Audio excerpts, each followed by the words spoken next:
For the first skein of Christmas my postman gave to me a Portland skein in a pear tree. Hello and welcome to the 12 Skeins of Christmas with me, Alex. During this podcast I usually talk about knitting, the fibre arts and other crafty things, but for these 12 days I've decided to focus solely on a skein each day from a woolly producer or someone who's talking about a skein that they particularly like, or farmers who have reared the sheep to create those skeins. And yeah, it's going to be quite exciting.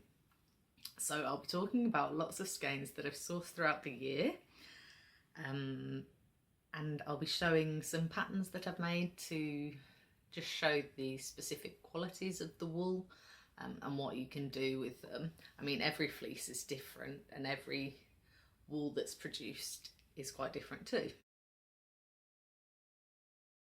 So now I'm going to have a little look at this lovely package that I've got from Deborah at Armscote Manor. Yay! Oh, and it comes in these really good packages.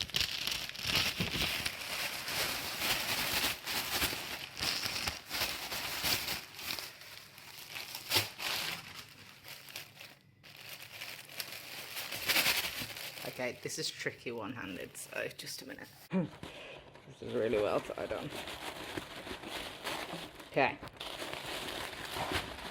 Ooh. I'll use that for something else. Yay! Oh, look at all those colours. That's gonna be lovely. Got Black Welsh Mountain. Yay. Black Welsh Dash and a Splash. And the white, and that's sock yarn, so I can make the little mittens, panda mittens and socks that I wanted to make. Yay, thanks Deborah. Oh, that's a nice poem.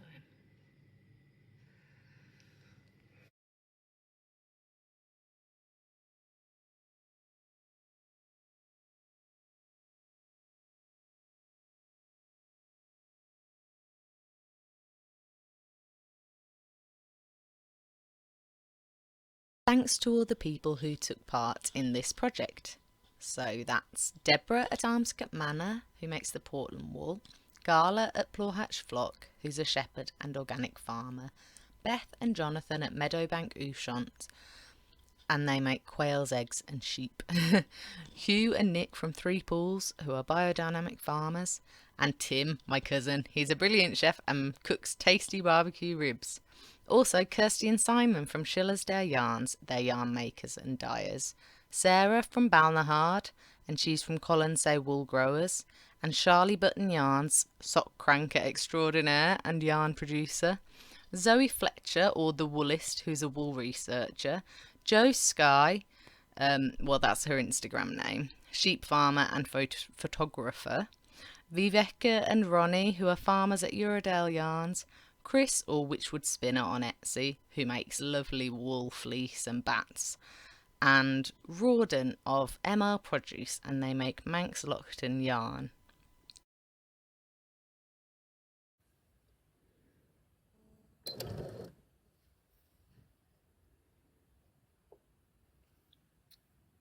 I just thought I'd mention the little elves that I've been putting up. Here's a little example of one. So I haven't made them. They're from Rosie from R&W Chestnut Gifts. She does these little elves, and I asked her to make some elves for me for all. Well, they started off just for my one friend, and then I thought, oh, I'll make them get her to make them for everyone because they're really cute. And she like custom made them. So this is my friend, and this is her husband. And then this is her baby. And she's made them all matching. So cute. And then I made them a little quilt. Because, of course, everyone knows that elves live in matchboxes. You heard it here first. And they're very lucky because on the back of these matchboxes, I didn't even realise before, Tom Kerridge recipes for chicken and sweet corn soup. So there are some good ideas for Christmas. There we go. I'll put them in there and I'm going to post them off. So that's why they might have to use them as Christmas decorations for next year. But I don't mind, it's fine. I was a bit late with ordering them because they were like a second batch that I'd asked. So yeah, but they came really quickly, and Rosie's really lovely. She was like asking me what the different hat colours I wanted and stuff. So that's really nice. And I've got some for all my family as well. Yeah. Yay.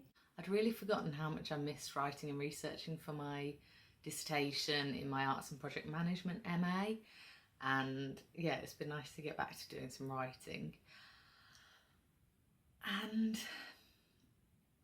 yeah, this project has given me the opportunity to learn more about the wool industry and the lovely people who are out there making sheep.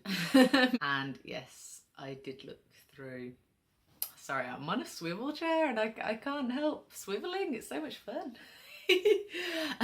Yes, I did get to look through a silly amount of lamb spam, or pictures of lambs that are on Instagram. Oh, people have sent me in some really cute pictures of lambs yawning, sheep talking to the sheepdogs, and yeah, just really cute pictures. As well as, you know, nice ones of farmers with their sheep and all sort of things that have inspired and motivated me through the years. Lambs sheep jumping, that's always a fun one to watch. And yeah, it's nice to see pictures of the outside. Having been on lockdown for lots of the year in the UK, it's been nice to see all these stories of people going through the seasons and seeing a snapshot of the British countryside, the good weather and the bad, and the people who work in it. So to give some background to each skein, I've asked 12 people about their favourite parts of the job, why they do it, what inspired them, and what they have in store for the future, as well as how COVID has affected their business. So I've got some pictures and videos as well, which are a really nice insight into their daily lives and traditions. So I hope you enjoy all these Christmassy episodes for the 12 Skeins of Christmas. Yes, there will be juggling. Yes, there will be elves and singing and a little bit of music, so buckle yourself up. So I thought I'd start with this lovely skein from Armscote Manor Portland wool. Now this is, I can't remember if it's a dash of Black Welsh Mountain or a splash. I think a splash is a slightly darker grey and the dash is just a little bit, but they do black and white as well, and I'll probably put some pictures in later because I unskeined them already, but I think it's nice to see what it looks like in skein. I got DK weight last year, but this year I decided to go and get 4-ply because I thought maybe I could use it with socks.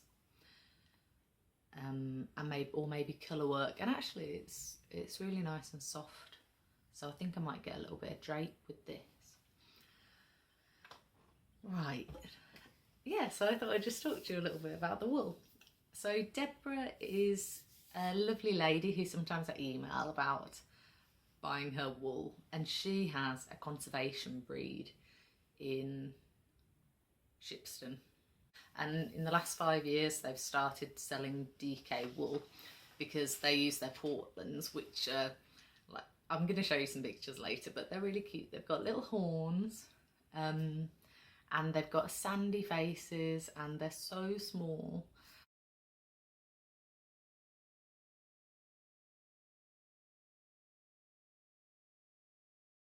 They're so quick. Such a tiny little sheep. Yeah, so they're used for conservation grazing, so just keeping the grass down, basically a cheap lawnmower that you can get wool from.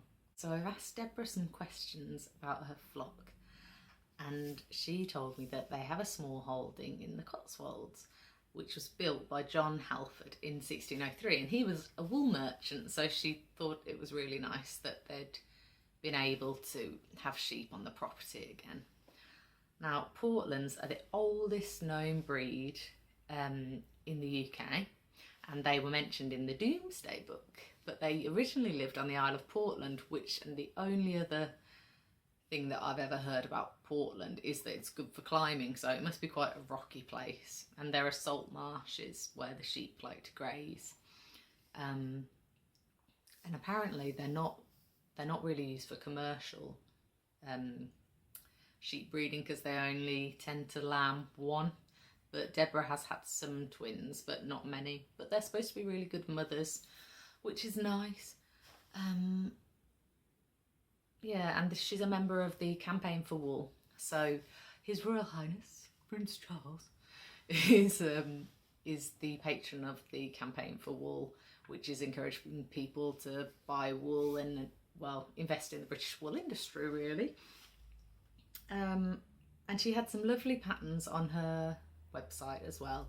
So if you did want to go and have a little look, she's got some baby blankets, and she did mention to me that one of her favourite, let me have a look, the baby cable throw that is used on both my grandchildren's prams is her favourite pattern. I've got a couple of blankets actually in these 12 skeins that are people's favourites, favourite patterns that they've made with their wool. And actually this skein here is quite a lot softer than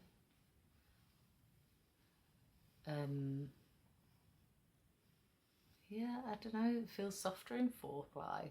I don't know why. So I talked about Black Welsh Mountain. So she added them to the herd so that they could make lots of different colours. So these are all natural and undyed, even though I've dyed with some Portland this year and it was really nice to dye with. It took up the colour really well. I was really impressed. I'd quite like to do some colour work with this. I've got an idea for some panda mittens, and I've got a mosaic colour work thing which is a really big pattern repeat, but I'm hoping that I'll be able to concentrate enough to make it work. I think it'll be alright. I think it'll look really cool in black and white, the monochrome sort of effect. I'm going to write some more of these stories down in my blog, so if you want to hear more from Deborah's farming life, then you can go over to WordPress, alexartsmanager.wordpress.com, and read a bit more about that. Oh yeah, and she told me about her Christmas traditions, which is something that I thought, oh, I'll ask everyone that, because that's always nice to hear about, isn't it? And they always have Indian food on Christmas Eve, which is nice. We always have a lasagna. And have a lovely Christmas. Take care, bye.